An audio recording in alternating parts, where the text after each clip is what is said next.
የዘጠናዎቹ የሙዚቃ ፈርጥ የተወዳጁ ድምፃዊ የታደለ ሮባ ባለቤት ገበና ሲገለጥ ያልታሰበና ያልተጠበቀው ክስተት አመታትን ቆጥሮ ብቅ ብሏል። እንደዚህ በልጅ እየባረከን ስላደረሰን ክብር ምስጋና ለስሙ ይሁን ነው ማለት ነው።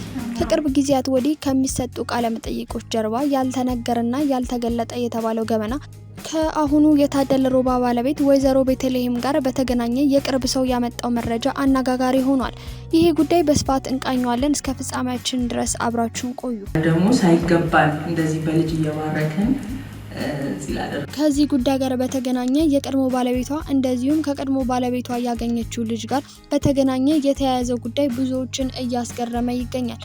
ለመሆኑ ጉዳዩ ምን ይሆን? እሷስ በዚህ ጉዳይ ምን ሀሳብ ሰጠች? በዝርዝር እንቃኘዋለን። እስከ ፍጻሜያችን ድረስ አብራችሁን ቆዩ። ውድ ቤተሰቦቻችን፣ ለቻናላችን አዲስ ከሆናችሁ ቻናላችንን ሰብስክራይብ በማድረግ ቪዲዮአችንን ይጀምሩ። የድምፃዊው ታደለ ሮባ ባለቤት የሆነችው ወይዘሮ ቤተልሔም ጋር በተገናኘ እየወጡ ያሉ መረጃዎች አነጋጋሪ ሆነዋል። በተለይም ከቅርብ ጊዜ ወዲህ ከምትሰጣቸው ቃለ መጠይቆች ጀርባ ያልታሰበና ያልተጠበቀ ክስተት ወጥቷል።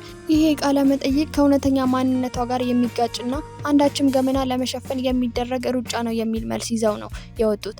አንድ ግለሰብ ከሷ የቀድሞ ትዳር ጋር የቀረበ ወዳጅነት፣ የዘመናት አብሮነት አለኝ ሲሉ ይህንን አደባባይ ላይ ያወጡት ገመና ብዙዎችን እያስገረመ ይገኛል። እኔ ቤተልሔምን የማውቃት በ1990ዎቹ አጋማሽ ጓደኛዬ የመጀመሪያ ባለቤቷ ነበር።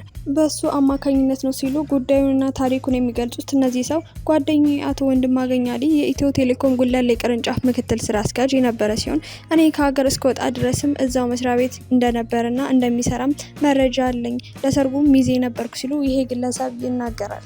የቀድሞ ጊዜ ትውስታ እንዲሁም ደግሞ ለወይዘሮ ቤተልሔም ያላቸውን ቅርበት ለመግለጽ ሲሞክሩ የቤተልሔምና የአቶ ወንድማገኝ የሰርግ ቀን የምርጫ ጊዜ በ1997 የቅንጅትና የኢህአዴግ እንቅስቃሴ ሰልፍ በሚካሄድበት ከአንድ ሳምንት በፊት በአዲስ አበባ ሂልተን ሆቴል እንደነበረ ይናገራሉ። ቤተልሔም በቬሎ የተሞሸረችው ሂልተን ሆቴል ላይ አንጋፋው ድምፃዊ መሐመድ አህመድ ካልዘፈነልኝ በማለት ከፍተኛ ክፍያን በመክፈል መሐመድም እንዲዘፍን ተደርጓል ሲልም ተናግሯል።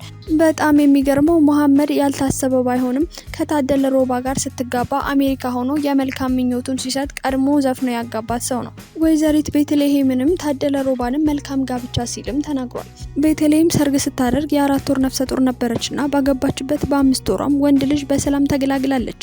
ልጅ ከወለደችም ከዓመት በኋላም የቤተልሔምና የአቶ ወንድማገኝ ትዳር ንፋስ ገባበት ሲሉ ይሄው ሰው የአቶ ወንድማገኝ ማለትም ለቤተልሔም ቀድሞ የትዳር አጋሯ ጓደኛዋ የቅርብ ሰው ነበርኩኝ የሚለው ይሄው ግለሰብ ታሪኩን በጥልቀት ይናገራል።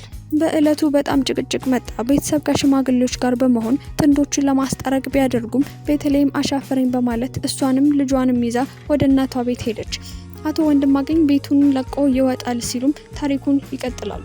የሚያሳዝነው ግን ወንድማገኝ ከቤት ከወጣ በኋላ ልጁን እየሄደ እንዳያገኝ ተከልክሎ ስለነበር ፍርድ ቤት ከሶ ልጁን እንዳይ ተፈቅዶለታል። ዛሬ የ21 ዓመት ወጣቱ ልጅ የሆነው የቤተልሔምና የአቶ ወንድማገኝ ልጅ ከ4 ዓመት ጀምሮ ስራ ነው እያለች ከቤት ወጣ እንደምታደርም በማስረጃዎች ታውቋል። አባትየውም ከ4 ዓመት ጀምሮ በፍርድ ቤት ትዕዛዝ እያሳደገው ይገኛል በማለትም ይሄ ሰው ይናገራል። አሁን የኮሌጅ ትምህርቱን እያጠናቀቀ ነው የሚገኘው የሚለው ይሄ የቅርብ ሰው ቤተልሔም አባቱ ልጁን ወስዶ ማሳደግ ከጀመረ በኋላ 1 ዓመት እንኳን ጠይቀው እንደማታውቅ ቅርብ ሰዎችም ይናገራሉ።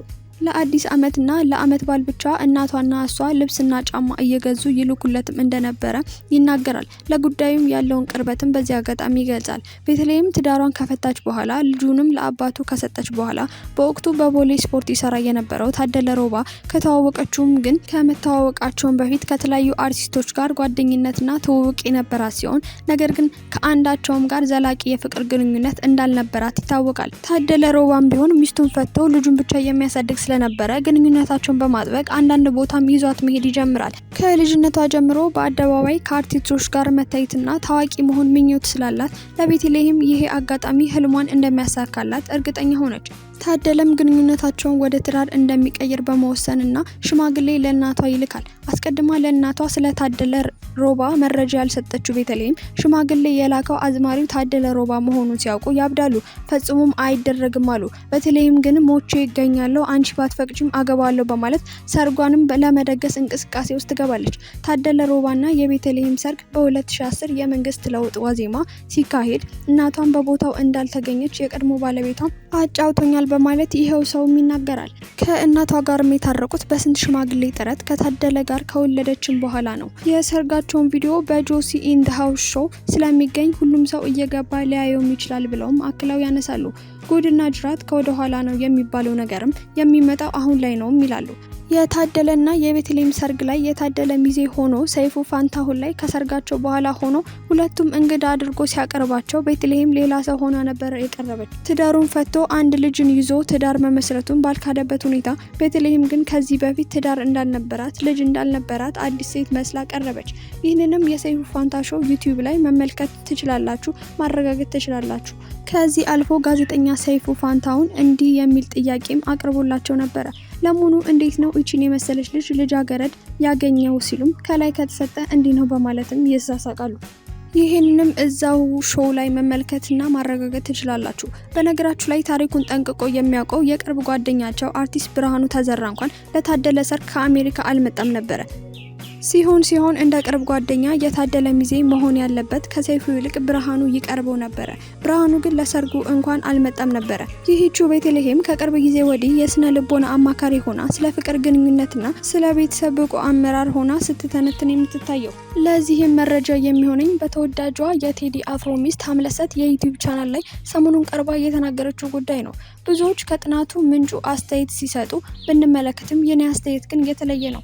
ቤተልሔም በዚህ ቃለ ምልልስ ወቅት ትዳራቸውን ከፈቱ ሴት ጋር የምትውል ትዳሯን የመፍታት እድሏ 75% ነው ትላለች። በመጀመሪያ ደረጃ ቤተልሔም መጀመሪያ ትዳሯን ስትፈታ የዲፕሎማ ምሩቅ እንደነበረች ነው የማውቀው። ከፍቺ በኋላ እንኳን ተምራለች ቢባል እንኳን የትና መች እንደተማረች ሳይገለጽ የማስተርስ ዲግሪ መሆኗን እየጠቀሱ ሚዲያ ላይ ሲያቀርቧት ታዝቤያለሁ። እርግጥ ነው አንዳንድ ሰዎች ገንዘብ በመስጠት ሚዲያ ላይ ይቀርባሉ ሲባል ስለሰማሁ አልገረመኝም። ለመሆኑ አንድ ሰው በማስተርስ ዲግሪ ስለተመረቀ ብቻ የስነ ልቦና አማካሪ ተንታኝ ነው ተብሎ ሚዲያ ላይ ይቀርባል ወይ? ሀምለሰት እንደዚህ አይነት ሰው ወደ መድረክ ስታቀርብ ትንሹን የቤት ስራ ለምን አልሰራችሁ? ጥናት እያለች ስትዘበዝብ ከየት አመጣችሁ አይባልም ወይ? ከሁሉም የገረመኝ ደግሞ ከታዋቂው የስነ መለኮት መምህርና የስነ ልቦና ባለሙያ ዶክተር ወዳጅ ነው ሀገሬ ጋር በአንድ ፕሮግራም ላይ ስነ ልቦና ለተንትን ብላ የመጣች ጊዜ ሀገር ጃርት አብቅላለች ብሎ አስብሎኛል። ደግነቱ ይሄ ፕሮግራም ከዶክተር ወዳጄ ጋር ባለመስማማታቸው መቆሙ ብዙ ሳይቆይ ቲክቶክ ላይ ሲነገር ታይቷል። ልጇን አንዴም እንኳን ዞር ብላ አይታ የማታውቅ ሰው እንዴት ነው ስለ ትዳር ልትናገር የምትችለው?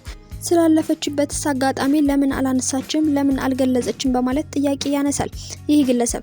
ከዚህ በኋላ ቤተልሔምን ሚዲያ ላይ ይዛችሁ የምትቀርቡ ጋዜጠኞች በዋነኝነት ለመሆኑ የመጀመሪያው ትዳርሽን በምን ምክንያት ነው የፈታሽው? ልጅሽንም ለምንድነው የካድሽው? ለምንድነው ማስተርስ ዲግሪ ተማርኩኝ የምትዩ? የትስ ዩኒቨርሲቲ ነው የተማርሽው? ከዶክተር ወዳጄ ጋር ስለምን ተጣላችሁ? የሚሉ ጥያቄዎችንም እንድትጠይቋት እመክራለሁ ሲሉ ይሄው ምስክር መገኘን አድርጌበታለሁ ካሉት ከሀገረ ካናዳ ቶሮንቶ ውስጥ መልእክታቸውን ልከዋል። ልክ ናት፣ ገመናዋን መደበቅ ነበረባት ብለው የሚሟገቱም አልጠፉም። እናንተስ በዚህ ጉዳይ ምን አይነት አስተያየት አላችሁ? ለዛሬው የነበረን አነጋጋሪ ጉዳይ ይህንን ይመስል ነበረ። መልካም ጊዜ በያላችሁበት። ለቻናላችን አዲስ ከሆናችሁ ሰብስክራይብ፣ ቪዲዮአችንን ከወደዳችሁት ላይክ እና ሼር በማድረግ ለሌሎችም እንድታካፍሉት እንጋብዛለን። መልካም ጊዜ በያላችሁበት።